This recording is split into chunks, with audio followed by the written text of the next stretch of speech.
So in yoga, it's really important to practice any pose that you are working on, to practice it slowly. Because when you do a pose slowly, it requires more muscle control, and that develops endurance. Now, the analogy would be, think of riding a bicycle.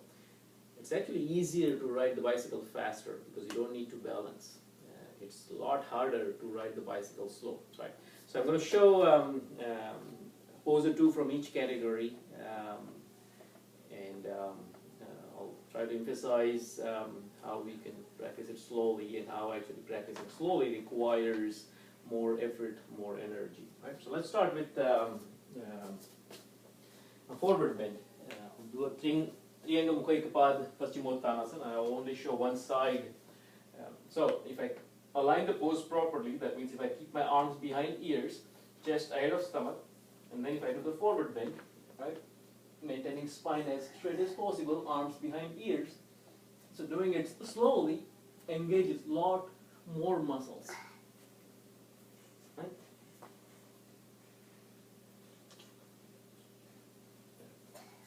Leg up.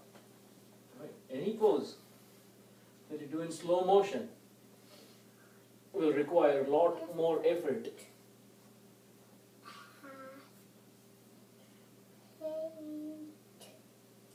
So let's forward bend. Let's look at weight lift. The crane pose.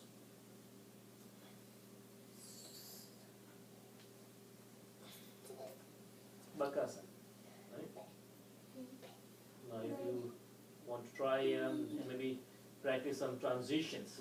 So again, the slower you do, the more muscle control you need to have.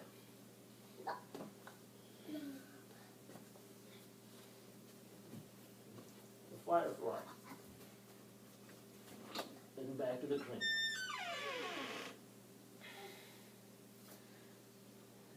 We can try inversion, right? The headstand.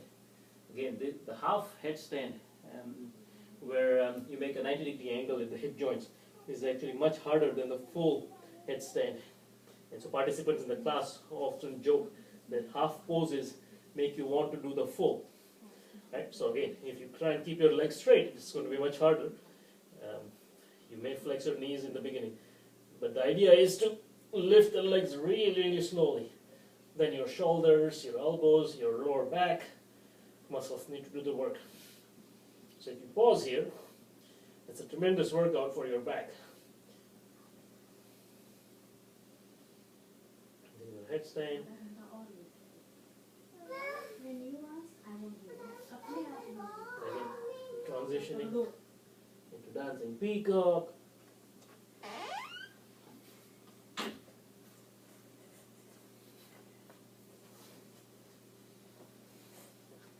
Coming back down, maybe even harder, because the gravity is pulling you down, your weight, and you need to apply the brakes. So not only you're lifting your weight,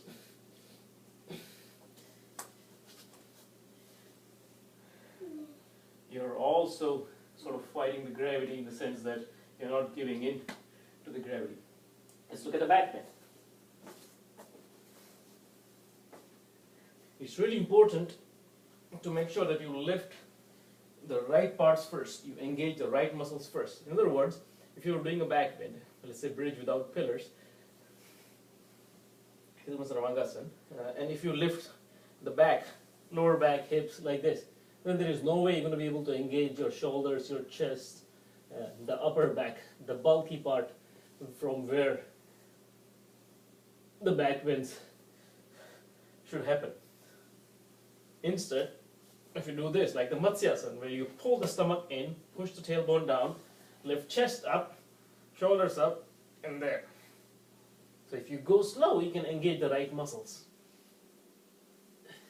And you will actually go farther, you will go much, much deeper into the pose. See, I've still kept my lower back pushed down. So one of the sayings we like to remind ourselves of is, if you're in a hurry, slow down. Right? So if I go slow, I can engage my shoulders, my chest muscles, upper back much better and fully versus if I did it the other way around. If I did it too fast, the things that are more flexible will bend. So again, the weight is the important factor. See, the flexibility is built in the poses by design, right? It's inherent in every pose, but it's the strength that we need to focus on. It's the weight lifting part that gives the muscles the strength. So yoga is not just about flexibility. Flexibility is there, but you need to focus on strength.